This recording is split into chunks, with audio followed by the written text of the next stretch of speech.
Ladies and gentlemen, welcome back. It is Tuesday night. It's just me. It's just me. Someone can help me get the state to put out a silver alert for Jacob. I don't know. Maybe we can find him. Hopefully someone can find Jacob. Christina, I know, is running late.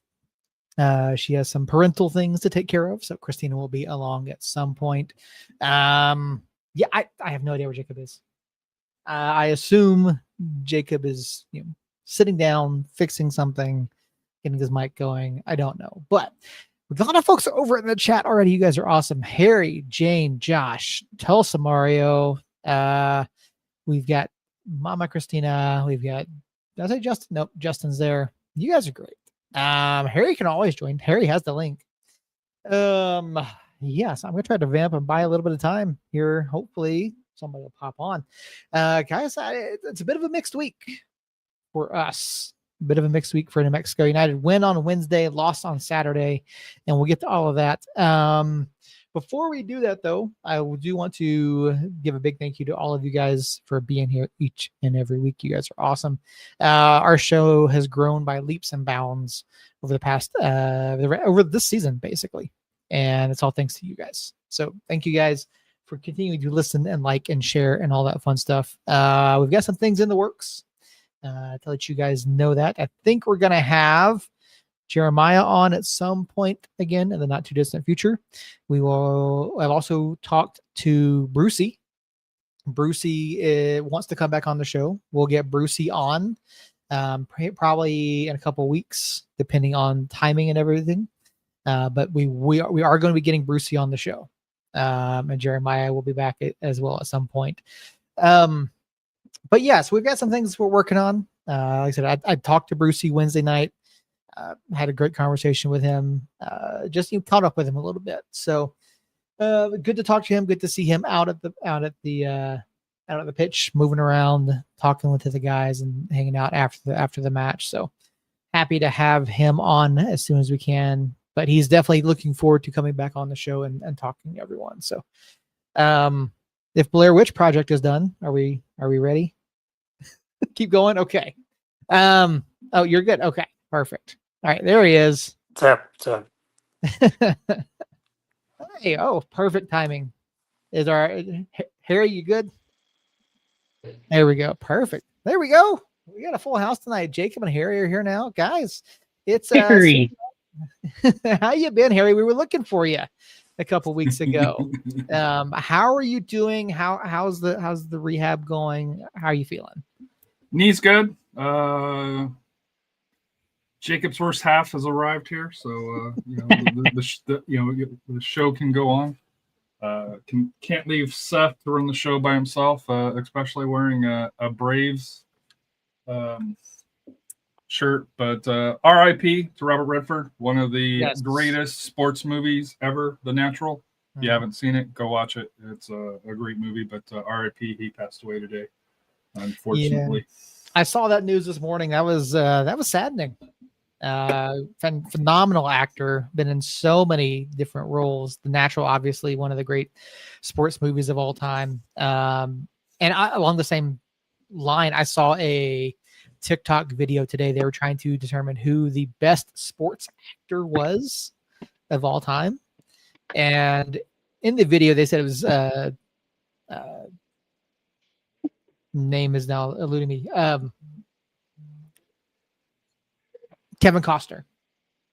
For his numerous roles, training, Field of Dreams, a great many other roles.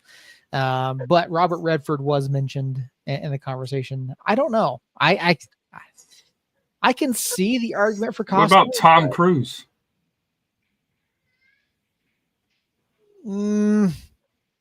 Days of Thunder. I mean, Days of Thunder is very, very niche. So if you're not, what is it? Show Me the Money movie. Jerry Maguire. Jerry Maguire. Yeah. He's not I guess that's a sports movie. It is. It's about football. It's about the business side of football, though, not the. Well, do you discount? Was it Moneyball? Just because it's a movie about the business side of baseball. Moneyball's damn it, Harry! Why are you bringing logic into this shit? Yeah, Moneyball's phenomenal. I saw another post today rating sports movies, and someone had The Sandlot at like a 3.5 out of 5. I'm like, no, Sandlot's 10 out of 5. The original Sandlot's pretty good. Yes. So yeah, the other ones don't exist, Harry. No, there is only the original. Harry, let's talk about how a 15-yard penalty for leverage is complete horseshit. Oh, dude, the NFL Vegas called and said, "Hey, we got to throw a flag, dude. It's there is no way that gets called the rest of the season." No. Now to be fair, the Broncos missed a field goal that could have iced it. The Broncos, you could argue calls left and right, and argued with some guy on X. Hey, well, the Broncos got called in the first half. I was like, yes, but there's one call that changed the result of the game when the clock had zeros on it, and it's like the Real Madrid penalty from this afternoon that gave them the victory. That is it, by the letter of the law, depending on how you interpret it, sure, but realistically, to me that was a call from Vegas. It had to have been. Well, by the letter of the law, the Eagles are not getting called for false starts as well. Oh no, so. Yeah, dude, the two guards on the tush push, the two guards leave early. You can clearly see it. Yeah, no, that's awful. I don't necessarily think tush push needs to be banned, but NFL needs to look at consistency in their play calling. And I don't necessarily think tush push. If they're going to make the calls, they got to do it fairly, and they got to line up the offensive linemen where they're supposed to be. Sorry, who's that, Jacob? I'm just making sure my patches are clean here. Yeah, that looks. Yeah, that's good. Dude, you're in the easiest division, dude. So we haven't played anybody in our division. Oh wait, no, we played the Falcons. You did. Yeah, I won't disagree. I have zero faith in the Falcons. I started Penix thinking, hey, that was a mistake. Yeah, no. I picked against the Falcons in a pick'em league that I'm in with some friends of mine, and this week? When you watch, because I have zero faith in them. After week 1, I have zero faith in the Falcons. So when you watch two teams score 7 field goals, that offense is doing nothing. We barely had 300 yards of offense. I have zero faith in the Falcons offense at all. So who I do have faith in, though, is Jason Eck and the UNM Lobos going out to the Rose Bowl, beating UCLA. Coach Killer. First time. Hold on. Yeah, Coach Killer, indeed. But let's just calm down just a hair. UCLA probably is the worst power conference school for football there is right now. Notre Dame's 0-2. But they're ranked. How is Notre Dame ranked? How is Notre Dame ranked? That's ridiculous. It's like results don't matter. No, it really doesn't. Results don't matter. Preseason polls are stupid. It's like somebody's power rankings, but we won't go there.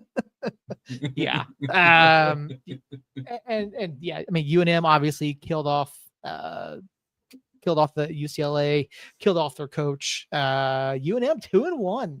And for the first time, and I think they said it's since 1992, if I have this correct, UNM and State, when they meet next week, will both have winning records. Who's the favorite? I don't know. I haven't looked that up yet. It would have to be New Mexico, right? I would think so, but that's a very good question.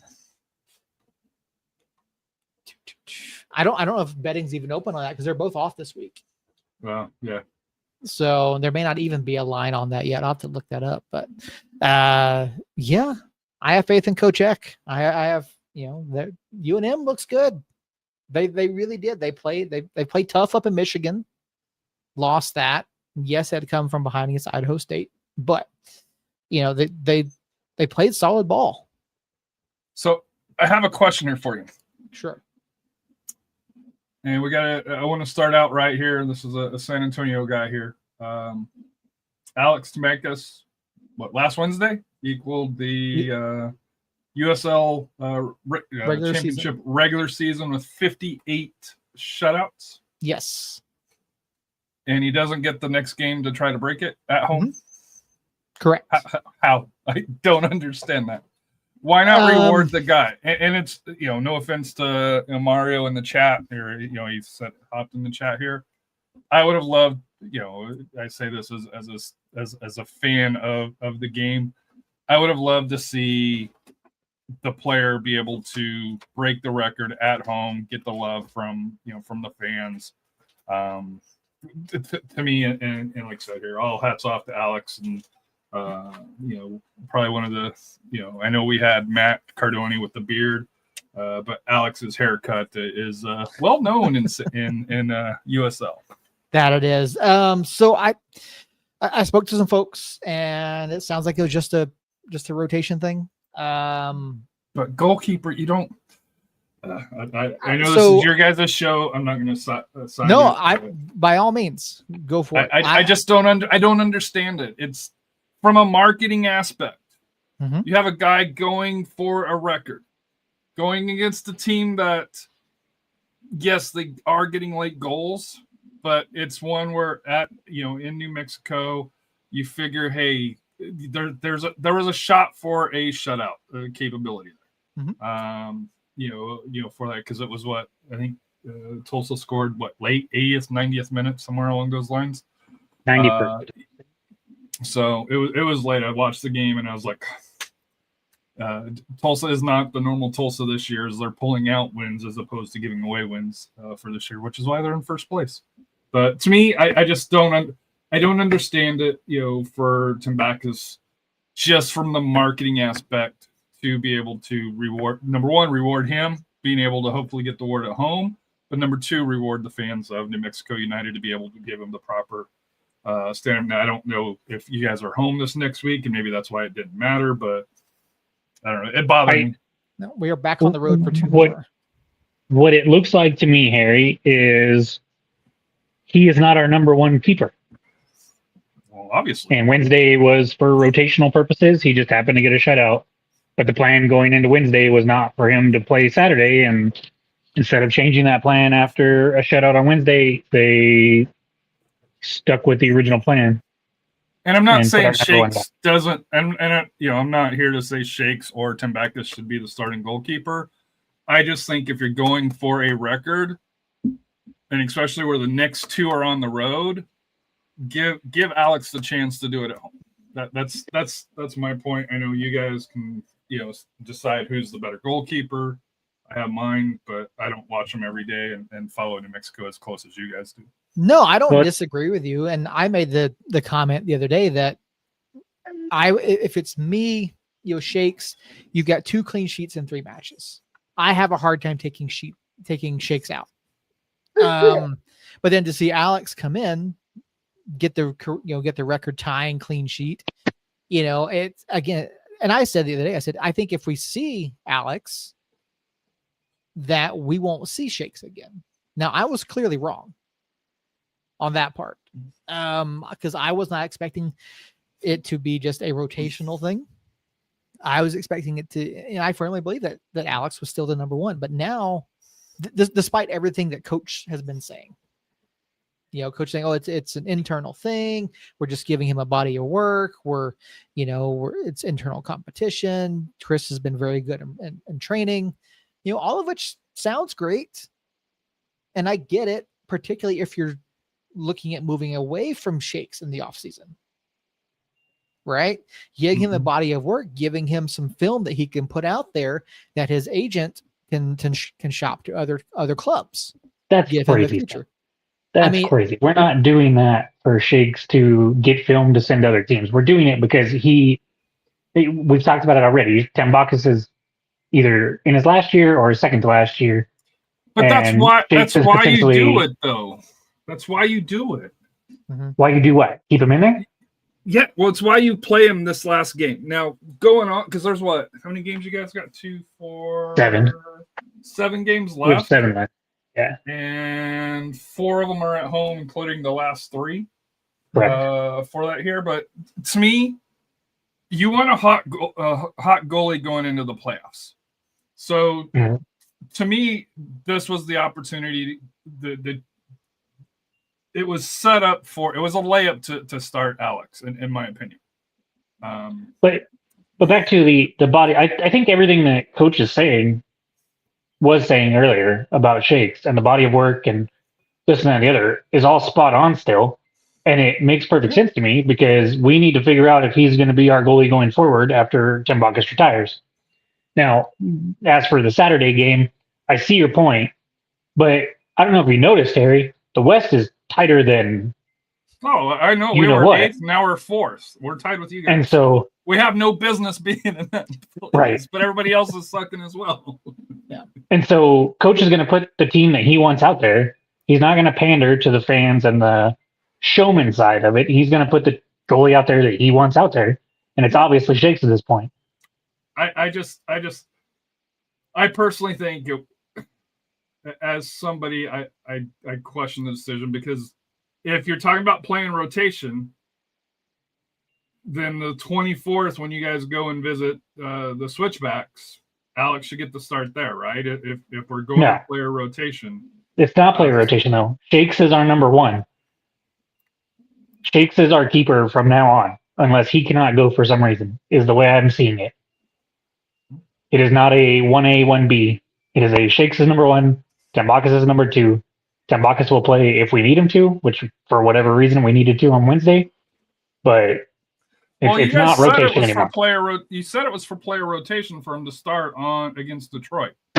For a 3 matches and 8 games perspective. You're going to have that same situation the 20th, 24th, and 28th. So it's the same situation.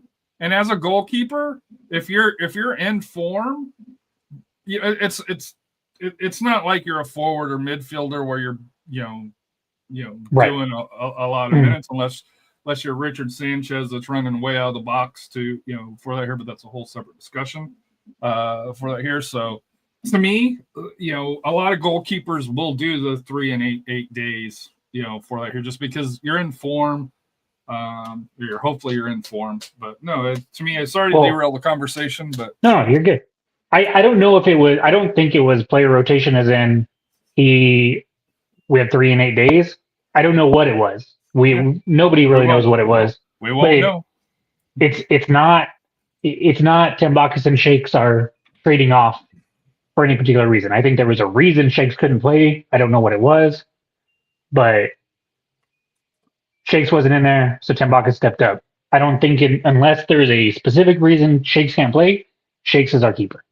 Yeah, because let's be honest, for both of our teams, any drop points will hurt. Will hurt. Now, there's only 9 teams battling for 8 spots, which I think helps theoretically. And I know San Antonio plays Orange County twice. You guys get them at home on the 11th, which are probably the biggest matches. But if we're trying to get home field, or if you guys are trying to get home field advantage just like we are, if any team in the West can get 3 or 4 wins in a row, you're going to build that cushion because history has shown this year that inconsistency is what the West is. Yeah, the West is going to be a whole lot of fun coming down the stretch here. Like you said, there's a whole lot of teams fighting for not a lot of positions. I mean, I want to say at this point, I think Tulsa's in. I haven't looked at the new magic numbers for this week, but unless Tulsa has some sort of collapse, I think you can pencil Tulsa in. And as the number 1 seed, in my opinion. More than likely, that'd be my guess, because I don't see anybody surpassing them at this point. They've played well enough, consistently enough all season to do what they're doing. And like you said, they're grinding out wins, which is what neither San Antonio's been able to do or what we've been able to do for stretches this time. I will say this, and Mario is going to hate me for saying this. I would rather finish 8th and play Tulsa than finish 7th and play at Sacramento. That's ridiculous. No way. Without a doubt. I don't disagree with that at all. That is insane. I mean, I would rather face Tulsa than Sacramento. No. Have you watched either team this year? Yes, multiple times. Tulsa is 1,000% better than Sacramento. But have they proven it in the playoffs? Neither is fucking Sacramento, Harry. I'm just telling you, Sacramento has history. Tulsa doesn't. They have history from like 7 years ago. Actually, longer than that. Their last one was 11 years ago, 2014. No, their last title, but like they made a Western Conference championship like 6 years ago. Well, since we've been in the league, but that's it. Disagree on. I don't think so. I think you're wrong on that. Josh, I was not on the pot. I was calming down a baby. Sorry, I'm just now catching up on the chats because I was away from the screen. Yeah, we'll fact check that as we go. But yeah, it's been a hell of a season, and if you haven't done so already, I'm going to go ahead and share this right here. Go and vote for Zico Bailey, goal of the week.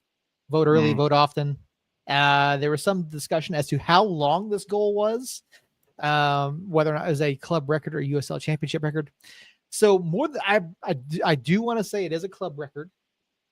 I don't believe it's a USL championship record. And I tried to find the exact measurements of our pitch. This goal ended up being number 1 on SportsCenter top 10 on Wednesday night into Thursday morning. You can see me on SportsCenter top 10. That you can. Where a dream comes true. If you look, seeing as I grew up watching SportsCenter. Right here. I mean, I'm in the teal shirt with my hands above my head right there. Yep, that is Jacob. So yeah, I asked multiple people at the club for our pitch dimensions. I finally got an answer on Saturday. Our pitch is 112 yards in length. So I had originally estimated 55 yards on this. I was not far off. So you figure, midfield's 56 yards. This goal is right around 57 to 58 yards. No, it's further than that. Like 60. He's 60 plus. He's well in. Yeah. He's a good 5 feet from the midfield. Yeah, so maybe even more than that. Yeah, that's 60. Maybe closer to 60. Someone said 65. I don't think it's 65. I bet it's closer to 65 than 55. Well, that's not 9 yards. We had an intrepid member of our subreddit community go over and take the screen grab and take Zico and lay him down. And he estimated as 35 Zicos in length from the goal. So, Zico's not a tall guy, by the way. No, he's not. Some people need a life. Zico is not a tall guy. So, I mean, fantastic goal by Zico. Obviously, Wednesday night was a lot of fun. United picks up a 4-0 win over Detroit City. Over Detroit side, that's very, very scrappy. And I thought this was a very good match for United. You see the momentum carry over into Saturday. First half, United looked really good. Ball movement. You see United playing through the channels in the first half. It looked like things were going well. And then the second half happens. We get the injury to Valentin Noel. We get the unfortunate own goal off of Sergio Rivas, who admittedly actually looked good on Saturday. So a bit of an unfortunate thing on Saturday. And it's kind of hard to swallow. Like, it sucks. It sucks to lose in that manner. And I think one of the things that Tulsa does really well that really benefits is they can take advantage of that long throw capability. Not many clubs do that. And you saw that's what happened on that own goal there. So any update on Sacramento? They got semi. I think semis is 2023. Thank you. But yes, I haven't gone back further, but no. That's okay. I said a Western Conference final. So So Jacob's worst half is living up to his name for sure. Chris, we'll get to your question here in just a second. What about Tulsa, though? I don't care. And you're arguing my side now. I'm the one that was saying Tulsa. No, I'm just saying that Tulsa, I would rather play Tulsa than Sacramento. Yep. Sacramento is old and washed. They still got Roro, but who is old? I know and he is old. He's not. He's not like fully washed. No, he's not fully washed, but he's not Roro. No, that is true. But I mean, looking back at Saturday, United looked good. I felt like we were the better team for much of the match on Saturday, and barring a few inches here or there, we could have dropped a handful of goals on them. You get Hursty going wide on one. You've got Akale with a scorpion kick going just over the bar. You've got Us going off the crossbar, like a matter of inches. And they'll tell you. And this is a match that we put. I want to say we put more shots on frame than, or at least more shots on in than what I've seen us do in quite a while. And now, to be fair, that's not saying all. We had 11 shots, but that Hurst one kills us though. If that Hurst one goes in the first half, it's a completely different ballgame. Yeah, you got the Hursty one there in the first half. You've got the one in the second half off the rebound. Where he's just, no, that was the first half. Was that the first half? Yeah, because it was in front of the supporter section. That's right. Yeah. So, yeah, it's it's tough. It's tough when you lose a match like that, and I know some fans did not take it well. One fan in particular did not take it well. No, every fan but one took it just fine. Is it possible to fire a fan from a fan base? I'm convinced. Okay. I'm convinced that, because if you look at my post this morning, right, I called I was like, hey, we're recording tonight. What's your predictions for us at the end of the year? Mm-hmm. And Cole even said, we're a playoff team. I'm convinced that after the games, he is inebriated beyond a recognizable level and is emotional when he gets inebriated. That's the only explanation I've got. Cole, if you watch or listen, message me or put it in the chat if you're watching live, because that's the only thing that makes sense. Because after the day was over, yeah. Well, no, even after yesterday or Saturday was over, he was okay. It was just immediately following that night, he was a mess. And so yeah, I'm convinced that it's foreign substance related. Yeah. I mean, it's entirely possible, and I think this is something that a lot of fan bases deal with. Space Kid, I don't believe Cole is in Discord. But yes, I think Cole is in Discord. Actually, that's who we're talking about. But it's every fan base deals with it. We talk about ultras, we talk about the fandom and supporters, and I think there is such a thing as toxic fandom.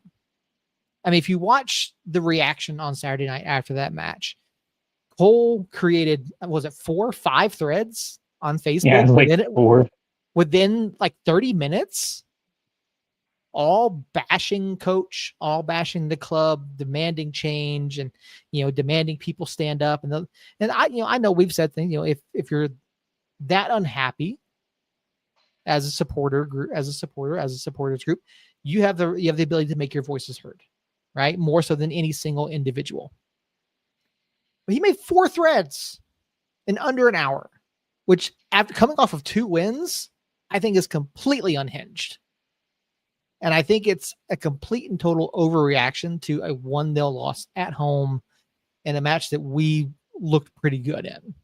Now, well, so he did pose a couple questions that I think are valid. Like, when you look at the lineup side by side from Wednesday to Sunday or Saturday, that back line was drastically different.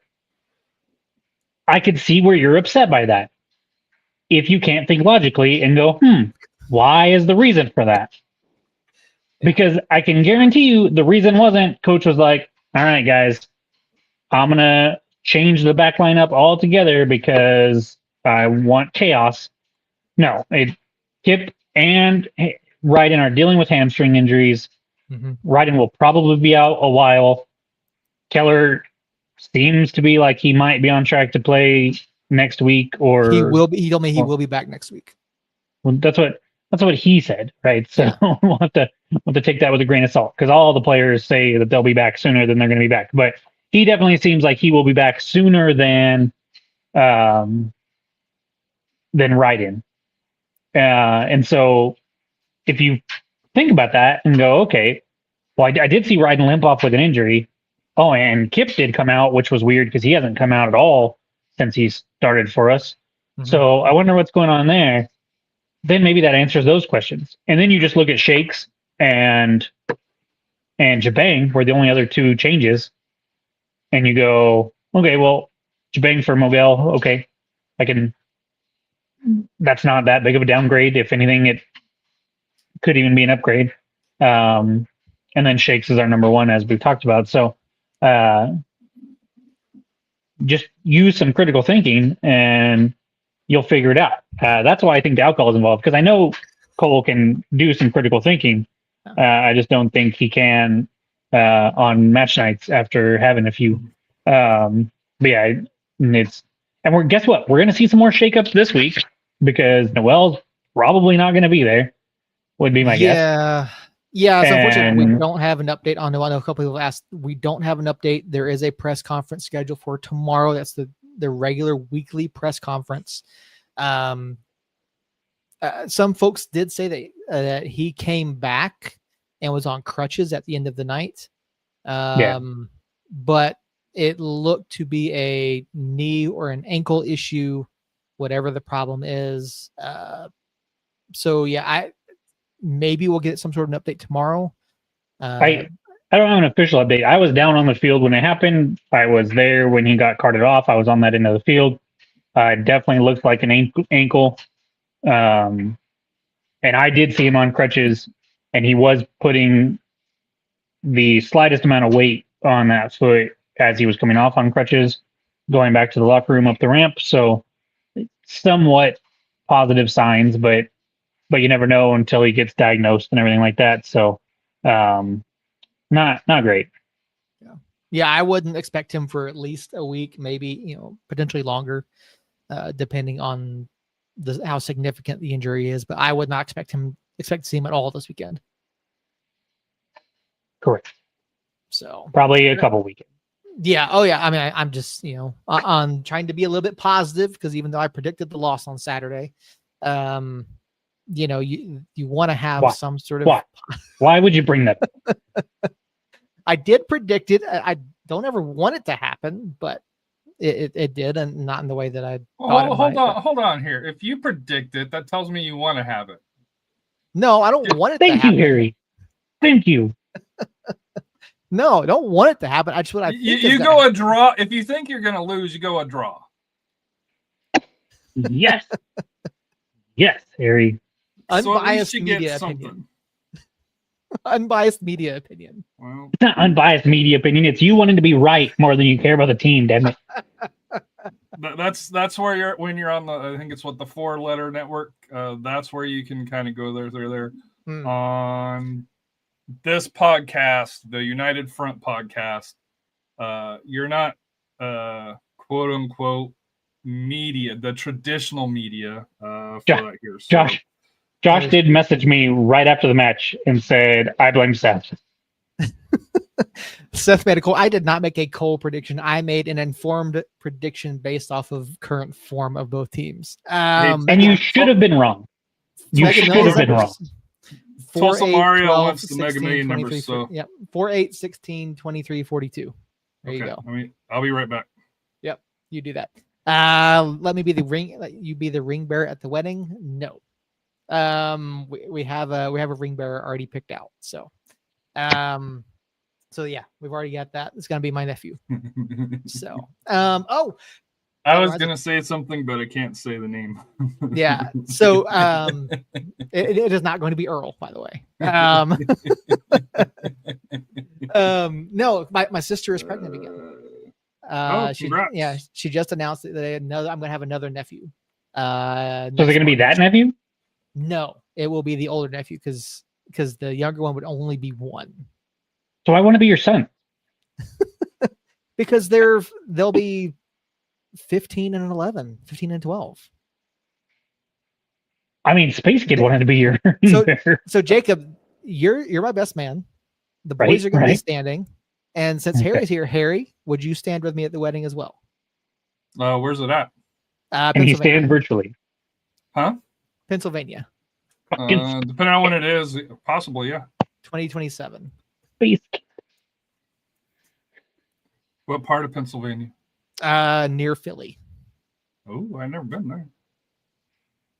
Yeah. So it's officially, Harry, you are. I'm asking you stand with me at my wedding. There's my fiance. There she is. The chat is unhinged right now. Rochdale won 1-0. That's why New Mexico United lost. Hey, there you go. Blame it on Rochdale, not me. Tottenham won as well, and I was telling Jerry Renault this earlier, or on Saturday too, before the match. We were talking about Tottenham because we're both Tottenham fans, and I told him, I was like, man, I'm a little nervous because when Tottenham wins, we don't tend to win because I can't have nice things. Yeah. And then that happened. So yeah. Hear me out. Battle of the Nephews cage fight style. I'll pose that to my sister. We'll see what happens with that. I just pictured, we just watched The Dark Knight the other night. So the scene where the Joker's in the body bag and then he kills the guy and then he's like, okay guys, we have room for expansion, and he breaks the pool cue and throws a piece down and is like, all right, go at it. And that's what I picture with your nephews. And that is both terrifying and hilarious. But this is the important question. Maybe this will be more off record. What season, sports wise, is the wedding? It's gonna be during freaking soccer season. Damn it! It'll be like, we're looking at June, like June 2027.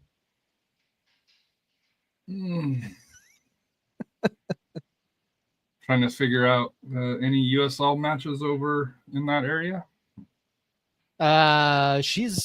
We'll be a matter of hours away from Pittsburgh. Yeah.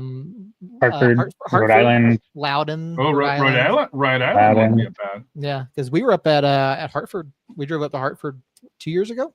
And the way Rhode Island is playing, the seats might be a little bit more open. A little cheaper. Well, if they continue their recent performance. North Carolina's not too far of a drive, so. Yeah, that's the thing when you go East Coast.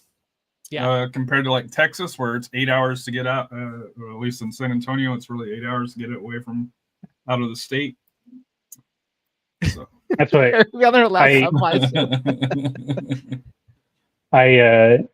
cooked for my stepdad, who's an outfitter. I cooked and guided, and we had some hunters come out west to hunt elk from West Virginia, actually. And they were asking me, they were like, well, how long does it take you to get to the nearest like NFL stadium? And I was like, Denver's about 7-8 hours. That's Denver and Phoenix are about the same. They're the closest. And he was like, seriously? He's like, I can get to 6 within 4 hours of my house. It's like, yep, that sounds about right. Yeah, there's quite a few MLS teams in and around that area as well. So there will be options. So Albuquerque's not a good airport to fly out of, or no? It's not terrible to fly out of. The problem is that there's not a ton of like direct flights once you get out of like San Antonio. Once you get out of like, Mountain Central, there's not a lot of direct flights. So I can get direct to like, there's like one that flies from here to Baltimore daily. Then there's a handful that go to like Atlanta and places like that. But yeah, it's hard to get direct flights like up and down the East Coast. So, but it's not terrible. Space Kid, I meet you in Hartford. I mean, if United plays out there again, it could happen. Don't be scared landing in Albuquerque. You won't hit the mountains, I promise. They're not close enough. So off topic, what's the scary? Have you guys flown around the Rocky Mountains? What's the scariest place that you've flown into? To me, Gunnison, Colorado is one. Why the hell would you fly into Gunnison? It was the flight I was on. Flew into Gunnison and then flew back up. Terrifying. And then, it's basically you drop down and then back out. So, hey Carlos, how you doing? Glad to see you. Scariest place I've ever flown into.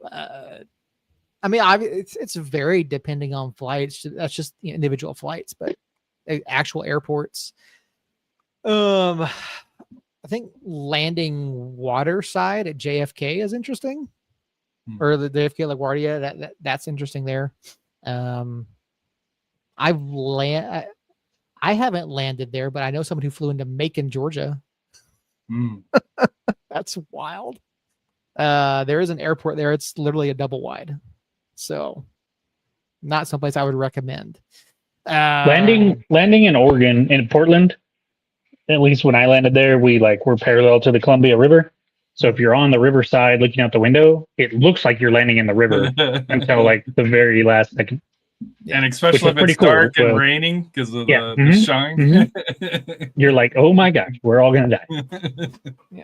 Oakland is the answer for flights followed by Santa Fe. That's not some bad answers there. I've never flown into or out of Santa Fe. I know some airlines that give you the option to fly out of there, but never done it. World Cup matches in Philly. Yes, there will be World Cup matches in Philly, but we're talking about like 2027, so no World Cup at that time. Speaking a year too late, William. Yeah. Speaking of World Cup, anybody get any information about tickets? Oh no. Okay, dude. And I heard the wait to get on there. So we have friends that went and were online for hours. Yeah. Oh, it was bad. It was awful. Like I don't expect I'll ever be able to get them, but I might try to go to like one of the host cities to one of the watch parties just to be around there. But especially at this time to go and get a ticket, whether it's up in Dallas or Houston, I think are the two closest areas where there's going to be games at. Mm-hmm. Just with two kids getting ready to go to college, it's not in the budget. Yeah, that's going to be the thing. A lot of it's going to depend on pricing and all of that. I highly doubt I'll get anything in the draw, but it would be nice. What's the closest one to you guys? Because out west, there's really not a lot, right? LA, Kansas City, Dallas. Dallas isn't too. I mean, it's far. Good. Yeah. What people don't realize is that New Mexico is also a giant freaking state. Yeah, and it's actually the 5th largest in the country by land, and Albuquerque basically is right smack dab in the middle. So going any direction, it takes you forever to get to too. But I've looked at Kansas City and LA, and that's about it. Yeah, LA, San Francisco, and then Dallas. You could throw Houston in there because it's only a couple hours more. And then Kansas City for the West. Yeah. I'm looking at Atlanta and Philly because I mean, I have, obviously, Melanie up near Philly, and then my family is in Georgia. So, I mean, if I can live 30 minutes away from the Benz or stay 30 minutes away from the Benz, like absolutely. Seattle would be fun. The ideal because you got Seattle and Vancouver there. The place to be would be if you're in the Northeast because you got Boston. You got New Jersey, New York, you got Philadelphia and Toronto, all technically probably within a reasonable day or train drive. But then I'd have to be in the Northeast. And Northeast isn't bad to visit. I wouldn't live there, but to visit, yeah, we'll see. So. All right, we've beaten around the bush quite a bit. So we mentioned United's matches last week. Harry, did you have a chance to watch either of them? Did you have any takeaways on United from those two matches? So what's funny is you mentioned that you thought New Mexico United played better at, versus Tulsa. And I do think the quality of the game was better. Do you realize that you had 11 shots on each game? Each game you had 11 shots.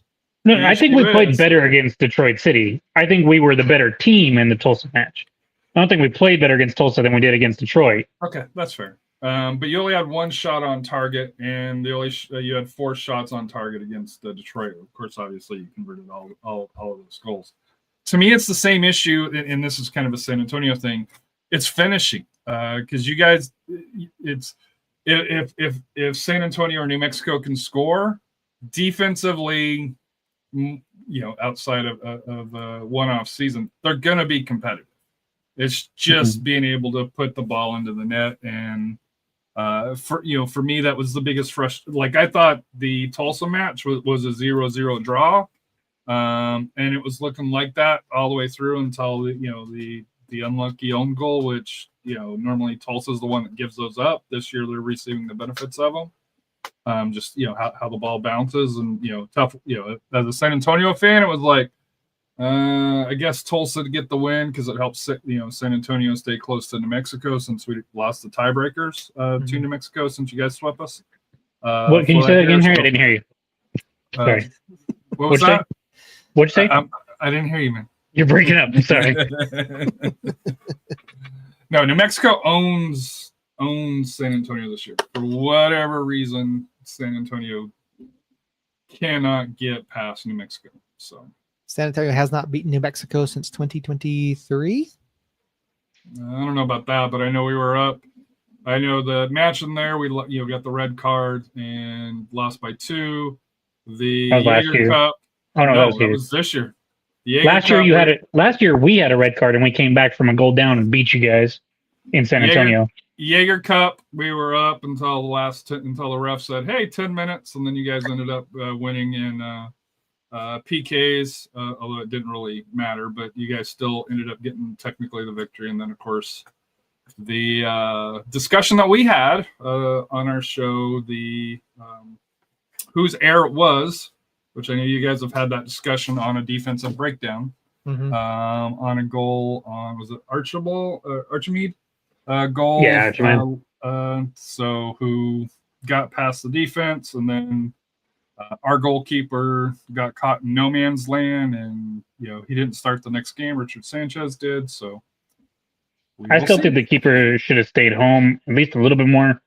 There was a defender in his back pocket, at least within touching distance of his back pocket.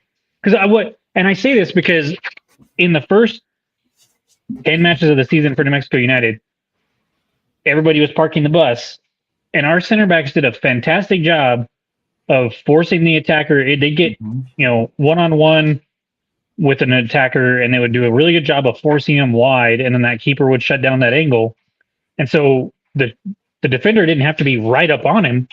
Yeah. They just played the geometry game and shut down the angles. And I think that could have happened in the San Antonio match with that Archimede goal, but it didn't. And so here we are, having beat you guys for every time for the past 2 years. So just wanting to.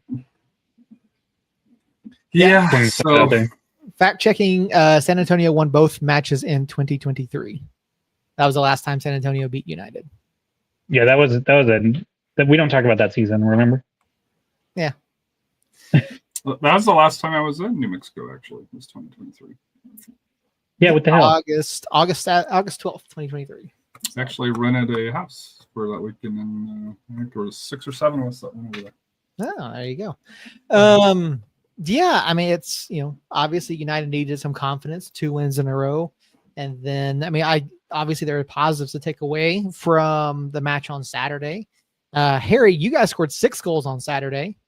5. Well, we got credit for 5. But yeah, it's San Antonio had a breakout all in the second half. We'll see.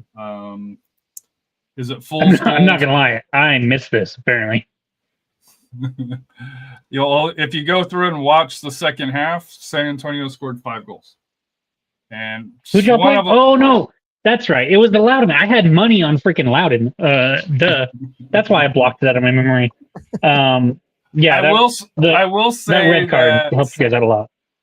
But it was a valid red card. If you're on, it was. I'm not gonna argue with that. You can't. But yeah. But to me, it was for Jimmy Miranda. I think his goal where he scissor kicked it off the corner is probably the only contender versus Zikos for that here as far as for goal of the week. Not in voting, it's not, but I understand. So, but it is what it is. But no, for San Antonio's aspect, I think we're probably kind of mirror each other. Where yay, we got the win, and kind of like you guys were against Detroit City, but it's like let's see it a little bit more consistent before you get really confident that this team is really ready to turn that corner. That's not how I felt after the Detroit City game at all. I was ready to run through a goddamn wall. Well, you had two of them. So, Hartford. Dude, who's voting for Hartford? I have no clue. Hartford has a resurgence going on this year, guys. Y'all need to pay attention. Y'all go vote. Vote frequently. I voted twice a day every day since it posted. So yeah. I don't vote anymore. I got tired of voting because I think it's all selected anyways. Yeah, our votes matter as much as the AP votes do. So yeah, some would say rigged. Yeah, just maybe. Might be. So I mean, yeah. So obviously, good. Some positives take away. You guys look good in the second half. 5 goals come from behind win there. I mean, technically 6, but if you count in Swahi's goal there. Going forward, you mentioned you guys have Orange County this coming weekend. Obviously, Orange County not having the season they would hope, just outside of the playoff line as it stands. Their last win came against Colorado Springs, so they're not, without the ability to win. They just put up 4 against Legion a couple weeks ago. What's the biggest part of Orange County that you're watching for, Harry, on Saturday? To be honest with you, I'm watching San Antonio, and the reason why. Let me ask you a question. Where do you think San Antonio is getting most of their points? At home or on the road? Without looking at the standings, I believe you guys are doing better on the road. It's not even close. Yeah. We're averaging, prior to this last match, which we did get a win, we were averaging 1.4 points on the road. So which is pretty respectable. Mm-hmm. We're averaging at Toyota Field 1.33. So that's why San Antonio is where it's at right now, is because at home, they just, and we don't, like, as a fans, we don't understand it because the crowd is down, the team performance is down, and it's almost reminds me 2023, I think is the year where you guys in New Mexico had that kind of at home, you just guys couldn't get the results for whatever reason. Anything that could go wrong would go wrong, and it's we're having that kind of a year at Toyota Field this year. So to me, that's the thing that I'm looking at, is getting this goal. Does it lift the confidence of the team to be able to turn it forward, or was it just like a fool's gold game where they got lucky? How is that goal up for goal of the week? It's a nice goal. It's nice.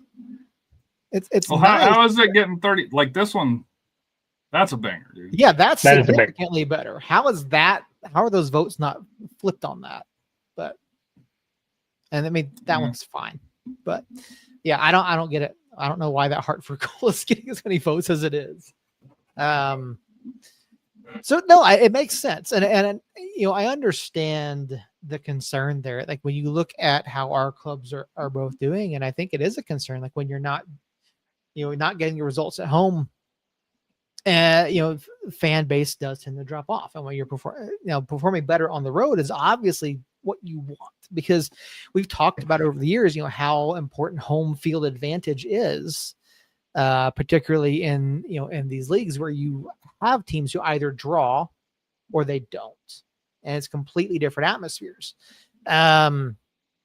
So yeah, I don't know. I mean, is there anything that you can think of that might account for the better performance on the road? Is it? I don't. And we don't understand it. It's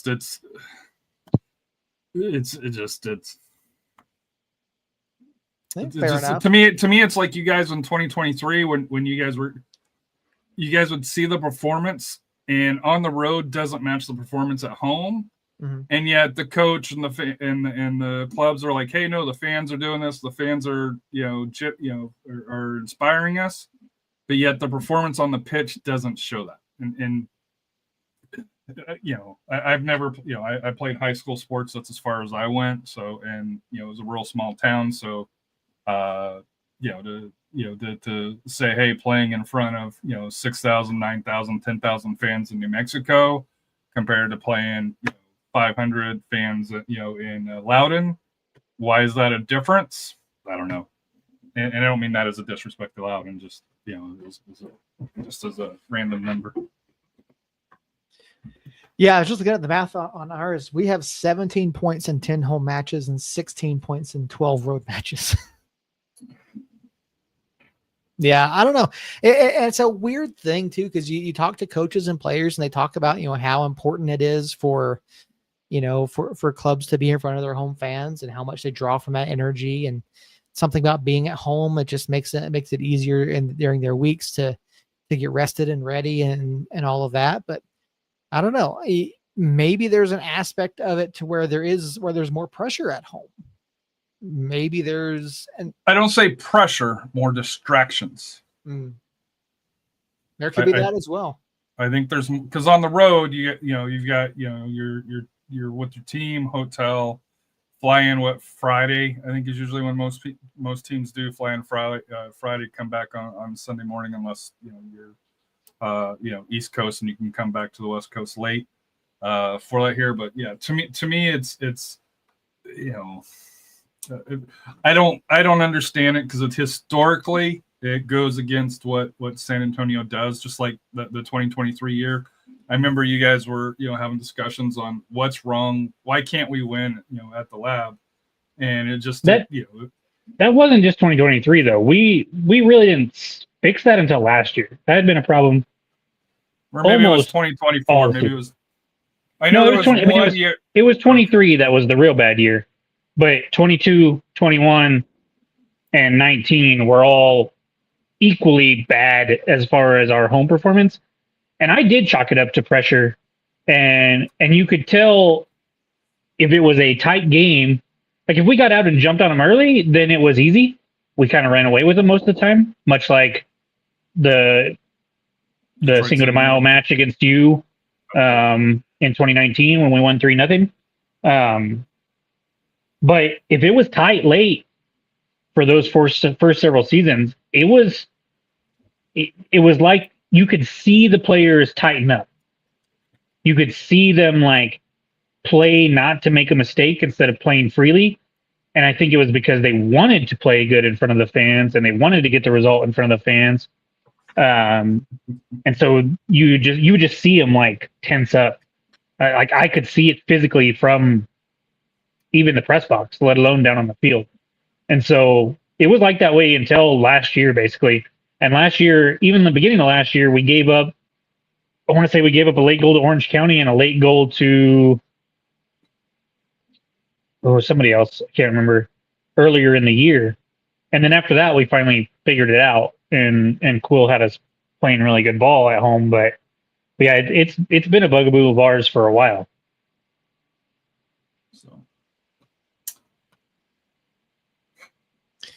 Yeah, it's hard.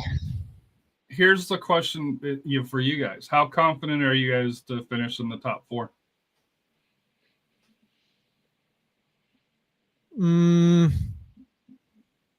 Because we're close enough to the end of the season. We know who we're playing. We know the form we're in.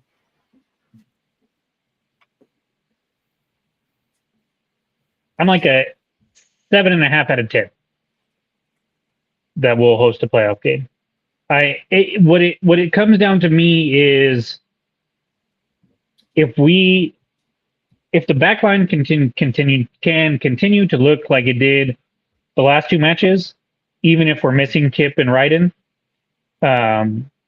Seymour, I think, should have been the center back that replaced Ryden from the get-go. And so as long as Maples is healthy and Seymour can step in there, and then you get the help of Kip and Ryden when they could get back, then I think our defense alone is good enough to get us in the top 4, even if we're not finishing. We have a fairly favorable schedule, I think, all things considered. that Rhode Island match to finish the season used to scare me. And now, I mean, it's not looking like a cakewalk, but it definitely looks easier than it did, say, at the beginning of the year. And then we finish with 4 out of 5 at home. And so I think I like our chances. I like our team. Like we've talked about already, the West is the West. Like, who the fuck knows really what the hell is going to happen there? And so if I'm looking at quality of the talent on the pitch, quality of the organization as a whole, and the schedule going forward, I think we've got to be a favorite to finish in the top 4. Now, favorites doesn't always happen, but I'm feeling relatively confident that we at least host one round, finish 3rd or 4th. I think we can even catch Sacramento, but we're 5 points behind them. But I'm still not sold on Sacramento. So, and their fans aren't sold either. If you go to any social media post after any of their games, they have like 17 polls and not just one. And so I'm not sold on them long term. Maybe they can get a home playoff match, but I'm not scared of them in the playoffs. I'm just not. So really, after this next week, 2 weeks, I guess, because the 24th.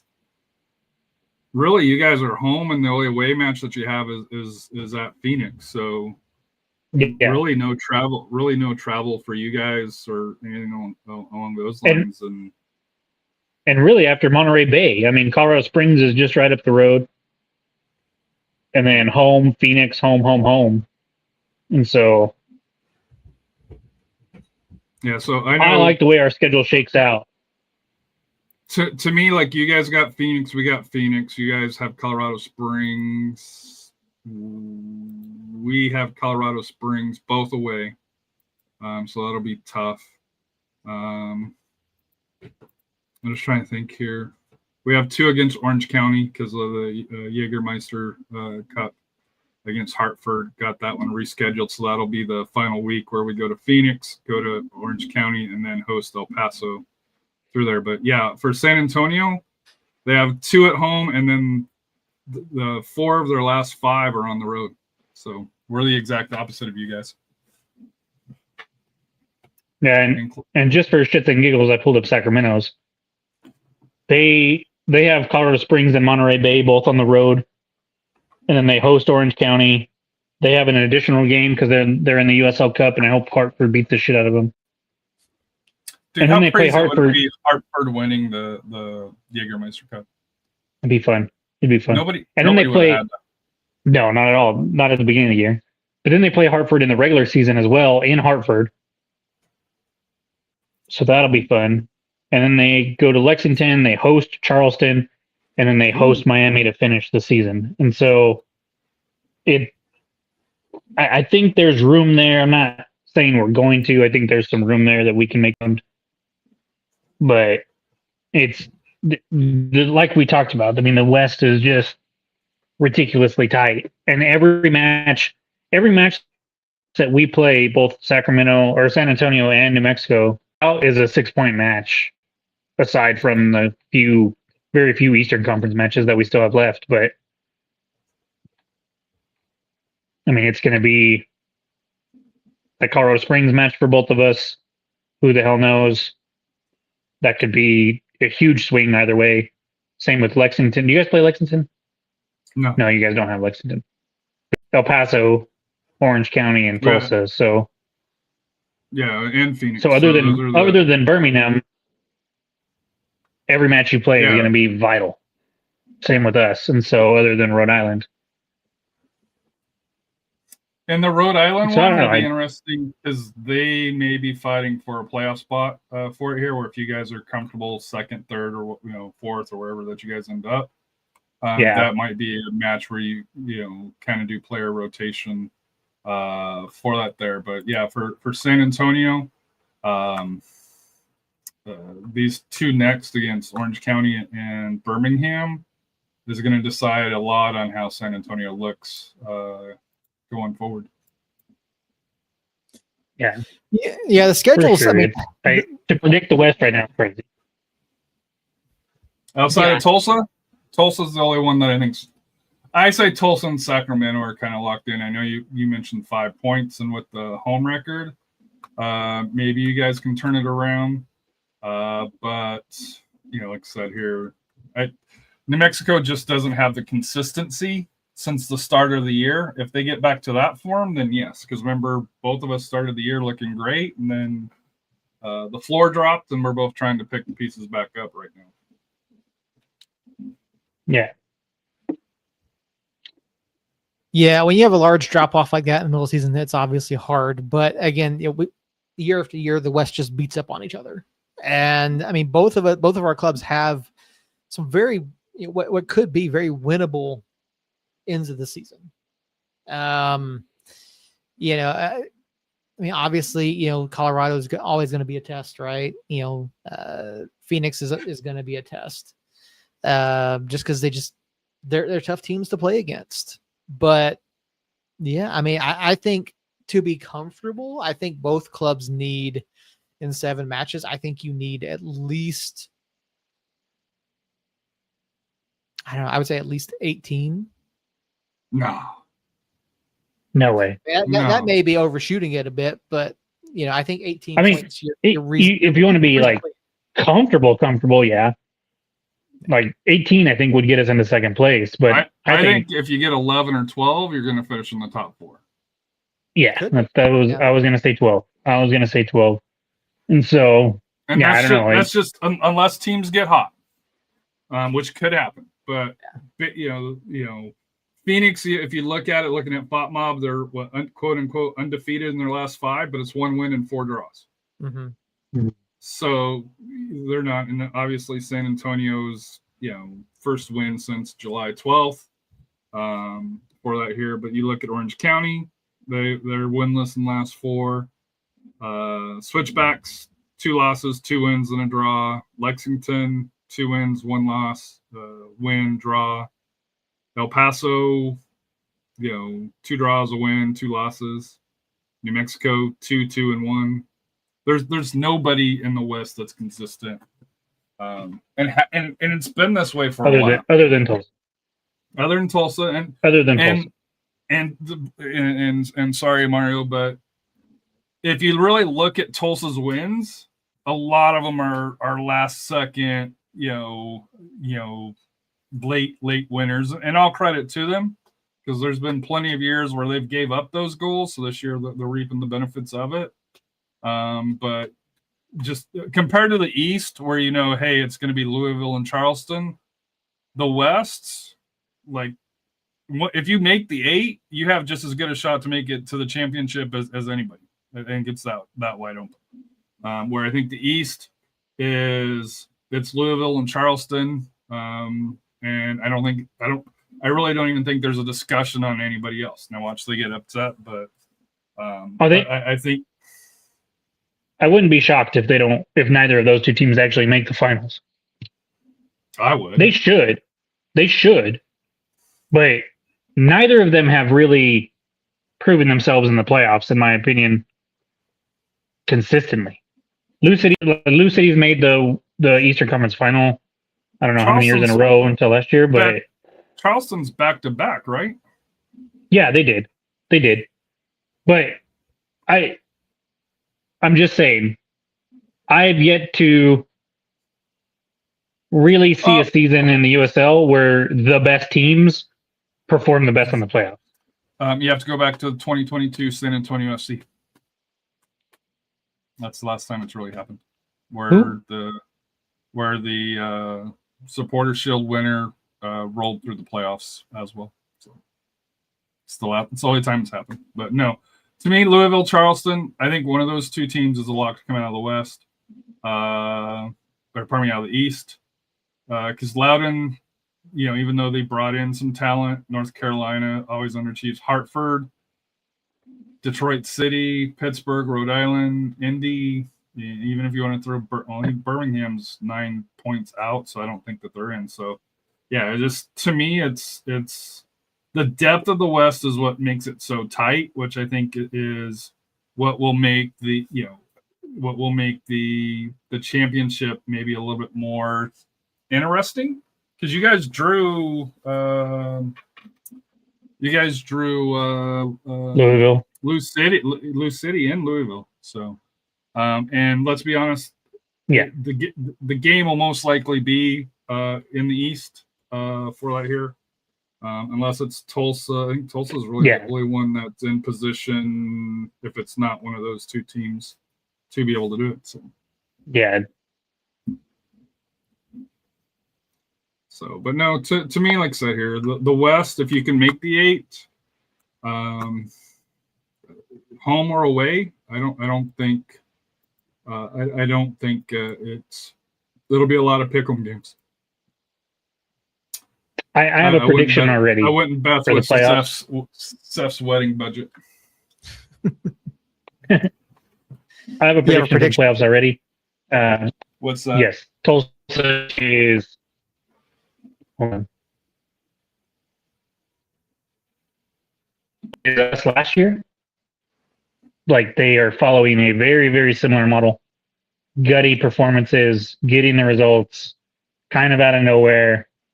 And they will coast down the stretch because they're going to clinch the 1 seed pretty soon. And then maybe not the whole stretch like we did, but the last 2 or 3 games, they will not have the drive that they need. They will get a win in the first round.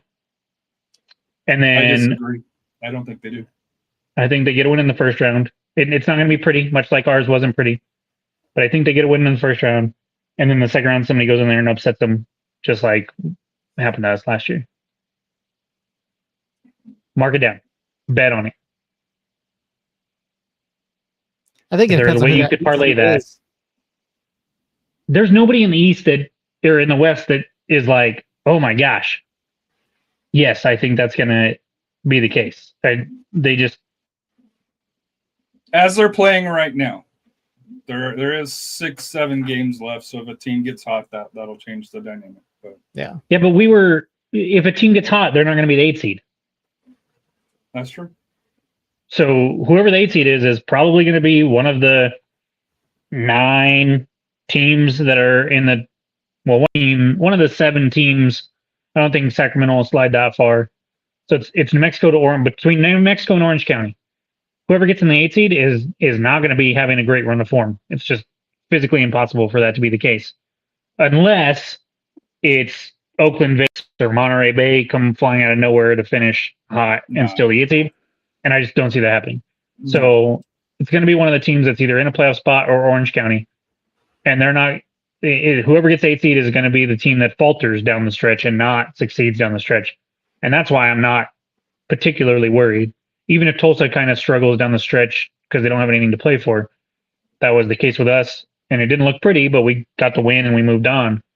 And I just think Tulsa's that kind of team. And then somebody like New Mexico, if we get the 4 seed and we win the first round and go to Tulsa to play Tulsa, I could see it being a lot like the Vegas match last year, a lot like the match that we just had against Tulsa, but going the other way. And us scoring late like Vegas did to us last year. When I watched that Tulsa team this year, it just feels the same as New Mexico last year. And obviously last year I was hopeful that we would go all the way, but we were playing with fire a lot of the season, and we weren't in a good form at the end of the season, and we kind of got lucky against Phoenix. And so I just see a similar outcome happening. Seth, is there one team you don't want to face in the playoffs?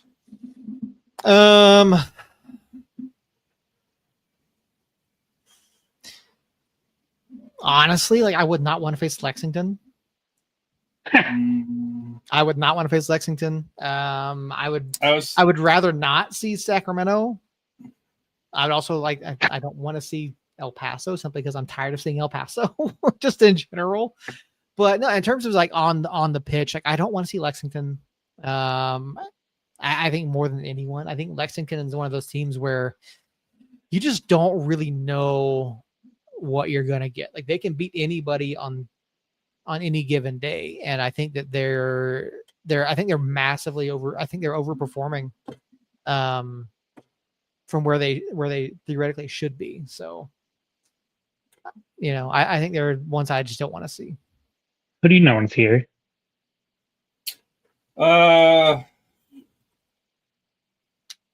I don't want to see Sacramento. I just because we'll have to travel to Sacramento, and San Antonio just has not had any success in Sacramento. Even though they're close physical matches, Sacramento gets the Real Madrid treatment from the referees, especially up there for that here. So they would probably be number one. 2 would be New Mexico. Happen to go to New Mexico. And just how you guys just match up well against us this year. I hate saying that, but just the results have proven it. We'll play tight, but you guys always manage to put that pressure, and it breaks down the back line. I think those are the two. To me, if I was a New Mexico fan, the 2 teams that I wouldn't want to see is Phoenix and El Paso. Just to me, number one, you guys have seen them 2-3 times already. And it seems like every year you guys are playing Open Cup or playoffs. So getting a little bit of variety from there. Lexington doesn't scare me. Oh, go ahead. I wouldn't mind Phoenix. Just because they're just a shit show. Yeah, I just don't think they're that good, and we've kind of had their number lately. El Paso and Sacramento, those two are like high highs and low lows. Like if we play them, I wouldn't be necessarily upset, but if we play them and lose, I will be devastated. But if we play them and win, it would be way better than beating anybody else. The problem with El Paso is they're RGV-ish, and because half the teams from RGV were. Yeah. To me, it's one of those. I'm not a Wilmer Cabrera guy. I've never been a Wilmer Cabrera guy, but they just. And I know Alan Marcina wasn't exactly, fan favorite, from people outside of San Antonio. I just don't like the style that they play along those lines, and just, I like I know you guys don't necessarily get along with Seriously Loco. I like the guys and gals that do it, but yeah, to me, it's. I don't have a problem with any of them but Phil. So, but to me, like. That's my thing is with El Paso. It's just RGV-ish, and it's a dirty type of ball. I'll just say. If you could guarantee me a win against Sacramento or El Paso, I would pick wanting to play them 100% of the time. But if you guarantee me a loss, then I'm going to say no. I don't want to play them. And if it's like 50-50, if it's 50-50, I don't want to play them, because going into that match, I am a wreck when we play either of those 2 teams anyways, just because in my heart and my stomach, like I can't stand losing to them. Have you guys played El Paso in a playoff game? Yes, we lost in penalties in 2020. But that was down there, right? The year, yeah, it was the year after we beat you guys, or the year that we beat you guys in the playoffs. After we beat you guys, we played El Paso and lost in penalties. Romeo Parks scored a goal late to tie it. Nobody scored an extra time, and then we went to penalties and lost. I don't remember.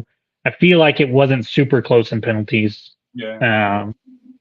And so yeah, we played them once in the playoffs and lost, and then we played them in the Open Cup this year and lost in penalties, and beat them here and lost them down there.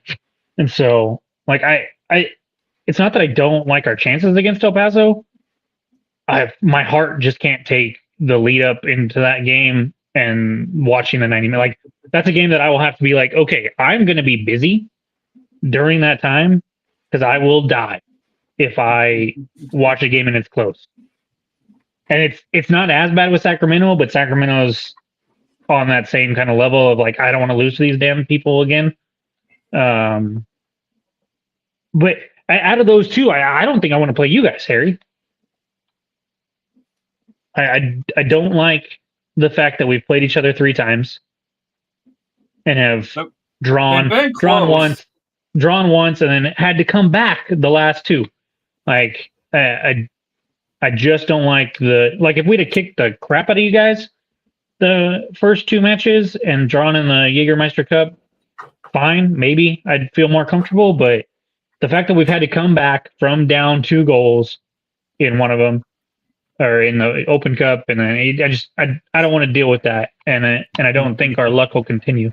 So I think Sacramento and El Paso for reasons not necessarily X's and O's, and then San Antonio for the actual play on the field. Seth, yours? He said Lexington, remember? Yeah. Oh, he said that's right. He said Lexington. Yeah, I just watching Lexington, like I said, they've got. Like I said, I know they don't have a ton of points on the road, but they beat us earlier in the year, and they beat us. Yeah, they beat us after the Kalen injury though, like that. Like the Kalen got injured in that match and kind of sent us in a little tailspin there. I'm just not. I feel about Lexington the same way I felt when we were going into that match. I know they're doing better in the standings, but they do not scare. They remind me of Oakland. Like Oakland is always kind of a middling team that plays tough, but I don't look at them and go, "Oh God, I'm shaking right now." And maybe that's just it's Lexington's first year in the USL. I haven't watched a whole lot of their matches. I've watched their match against us. And then I've caught bits and pieces of other matches, including one a couple weeks ago that I was very unimpressed with. But yeah, to me, Tulsa's up here, and then a little bit below them, Sacramento, and then everybody else except for El Paso and San Antonio are right there in the middle. And El Paso and San Antonio aren't even necessarily based on how they're playing right now. It's just based on emotions with El Paso, and then kind of statistics when it comes to San Antonio, and the fact that we've come back and beat them twice, but struggled in those games at times. And I'd just rather not deal with that. I concur. Yep. At least if it's San Antonio and we lose, I'm like, all right, Harry, good luck. If it's El Paso and we lose, I'm like, ugh, I can't be nice to them. Yeah. And honestly, it's really just Jerry and Phil. If it wasn't for Jerry and Phil, I don't know. I'd probably be a little more tolerable of El Paso and their fans, but I don't like either of them. I know Phil's your friend, Harry. I'm sorry, but no, I've never run into any issues with them. But then I get along with most everybody, so I do too, which is what pisses me off about Phil. But I think it's just because you guys there's a difference between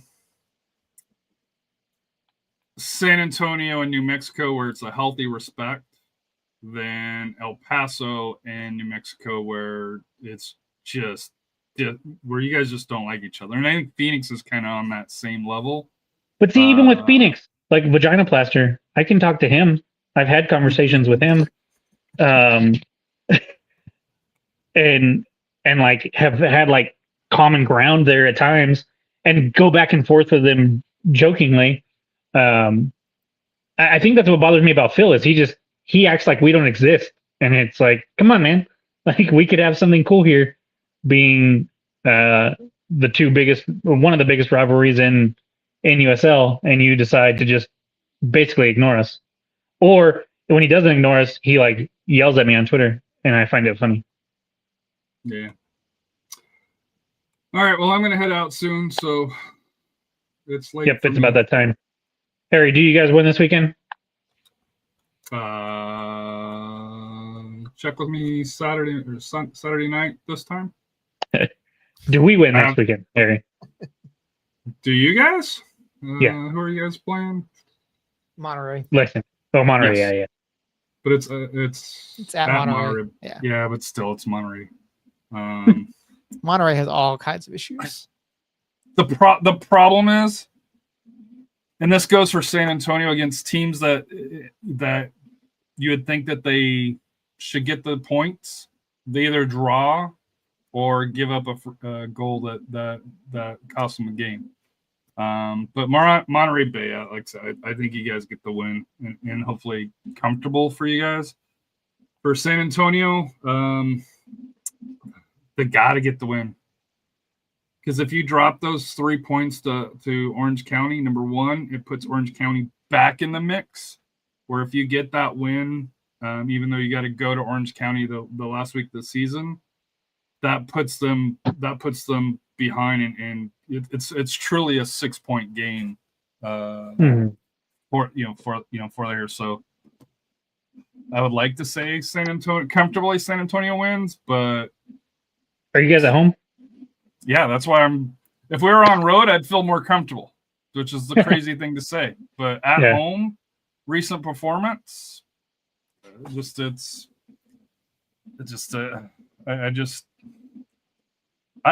could see San Antonio. I don't think San Antonio loses. The problem is I don't have any confidence, at least offensively yet. Now we got Patino back. They brought in a guy from Timbers too.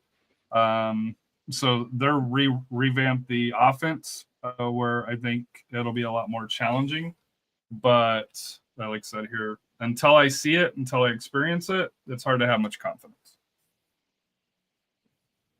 That's completely understandable.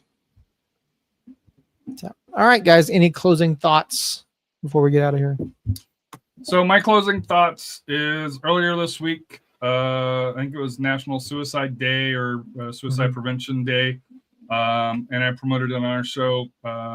If you don't even have to be a fan of Norwich City, but I think it was last year they did a great video of two soccer fans that were sitting next to each other.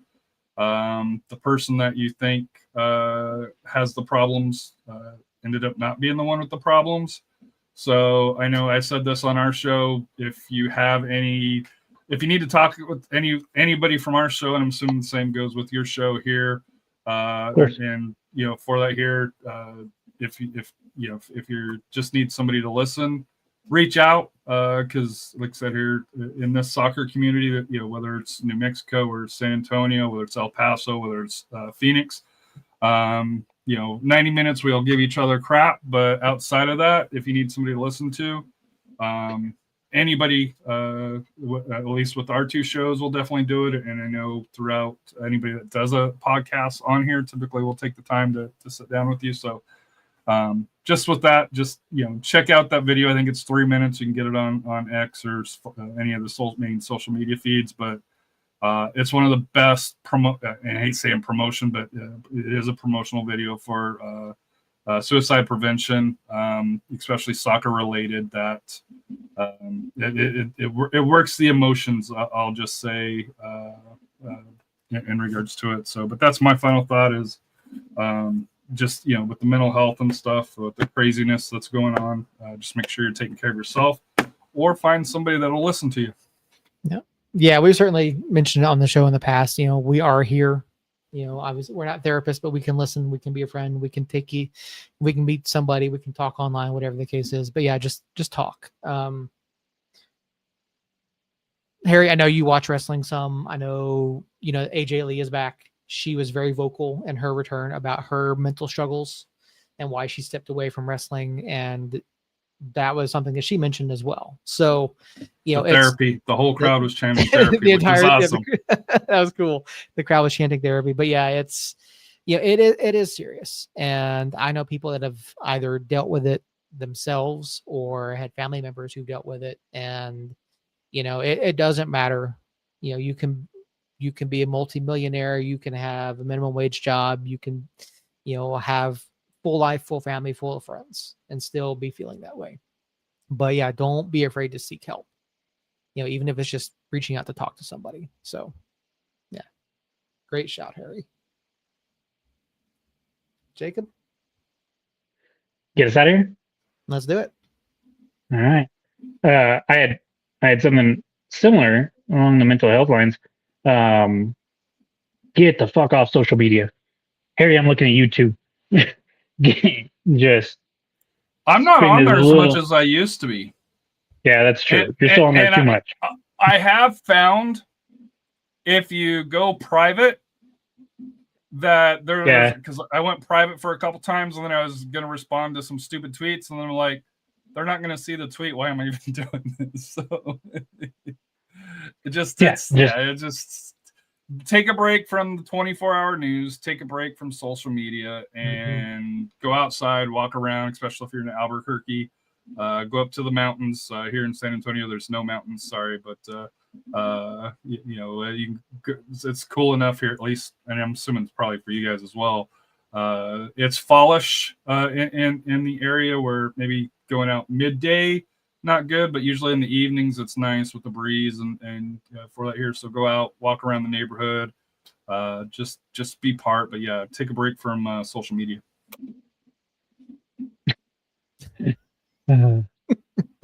Justin, like go to the bosque or go to the mountains. Don't walk around where you live. That's don't walk. Yeah, those areas I would. But no, I agree. I've been getting out and running almost every day. And it's doing something physical, Hold on. That nobody said about running. Come on, we're talking about just taking 10-15 minutes, walk around. Let's not get all super healthy. You guys hijacked my thing here. I don't care about taking 10-15 minutes. Get off of social media. That was my point. I don't care what you do when you're not on social media. Just don't be on social media. It is. I mean, it's always been bad, and it is ridiculously bad right now. And so, just stay the fuck away from Twitter, Facebook, whatever. Instagram, okay, but Twitter and Facebook specifically, just If I didn't, I've said this for the past 2 years. If I didn't want to do the social for the pod, I would not have social media. I just wouldn't. And so I try my hardest, but even I get sucked in like an idiot sometimes to just be like, oh, let's scroll Twitter for 3 hours and get mad and throw my phone multiple times, but then still go back to it. So just stay off of it. It'll help your mental health so much. And if you combine that with doing a walk or getting outside for however you can, that will also help. But specifically, get the hell off of social media, and then like Harry said, if you need to talk, reach out. Ironically, on social media to us, but but other than that, it was a great show tonight. Harry, thank you for popping on. Sorry I was late. I was dealing with some stuff at work, and a computer. Obviously you can tell that I'm not on my computer because I don't have my big headphones and stuff in, even if I'm sitting here. Our Wi-Fi is out, and so I was gonna just use my hotspot, but I've used up my hotspot because the Wi-Fi has been out for a while. So I just had to do it straight from my phone. So technical difficulties / work kept me a little bit late, but I did beat Harry on, for the record. I was on before Harry. I wasn't supposed to be on. I know. I understand that. The fans demanded Harry step in. Harry, Joe Hendry got. Harry. When you say Joe Hendry, he appears. When somebody calls. Harry just standing over me tonight in my bed. I'm just like, what the fuck, Harry? Hopefully that's not the case. If it is, you might get shot. Just so you know. Yeah. But no, thank you, Harry, for popping on. Thank you, everybody in the chat. I'm on my phone, so it's kind of hard to read the chat, but I know Josh, Justin, Andrew, Melanie was in there, Jane was in there. Space Kid made a rare appearance after Zelalem has fallen off the map. I thought Space Kid would be gone for sure. But thank everybody over in the chat. If you're listening to this later, please rate and review us on whatever podcast player you are listening on. Go over to our YouTube channel and subscribe over there. If you click the bell, you get a notification. If you forget, Tuesdays at 8 every week, though, so you shouldn't need to hit the bell and remember that. and I will try to do better at posting. Shadow Wolf, if you're listening to this, I apologize. I did post the teaser for the episode, but I did not post the link. So I will not do that now because you're just gonna have to work harder to find it, but I know you will. So, but thanks to everybody. We'll be back next week, hopefully talking about 3 points for Orange County and New Mexico. And we're in the home stretch. 7 matches left for us. We need them. And when we are at home in the next couple weeks and for that last 3-game stretch, we're going to need you guys at the lab as well. So be sure you're making it out there. But until then, until next Tuesday at 8 o'clock, we will hopefully get 3 points. Be sure to watch that match. I believe it's going to be at like 8 or 8:30 on freaking Saturday. So that's always fun. But stay up late, watch it, support the team from wherever you're at. And we'll be back next Tuesday talking about a win. And until then, somos unidos. Love y'all.